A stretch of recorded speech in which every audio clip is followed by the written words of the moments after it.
Sina haja naye. Na lazima simshobokei. Okay sasa. Kama umtaki mjomba. Ndio. Usije kesho kanikuta naye alafu kasema wewe mjomba kesho ushasema umtaki. Unajua niko na kimaindi zamani kile kizuu ujue mjomba. Sasa haya mambo yangu mjomba. Mbona sasa mjomba unafeli sasa mjomba? Sasa mjomba, usimsema umtaki au? Sawa mjomba, simtaki lakini ndio hivyo mjomba. Unajua? Umtaki. Namtaka mjomba. Umtaki? Namtaka mjomba. Sasa sikiliza. Wewe si unamtaka? Namtaka mjomba. Na mimi pia namtaka mjomba kwa sababu ushasema umtaki. Mjomba hapa tutazipiga. Tunazipiga kweli. Tunazipigaje sasa mjomba? Unamtaka zuu mtaki? Namtaka. Sasa mbona unasema umtaki? Zamani yote aliisha. Hajaisha mjomba. Yameisha mjomba, basi tu bora tu arudi. Sasa mjomba, mimi tayari nishaongea naye baadaye hajageto. Mjomba, masuala mjomba sasa hivi. Mimi nakwambia siri. Sasa nini mjomba? Mjomba hadi.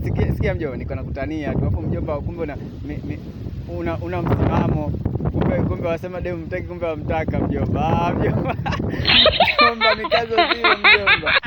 Unajua tena mademu zetu, unajua hata kama kifanya hivi kidogo lazima. Sasa nini mjomba? Lazima tulegezee kama. Kwa nini umekuwa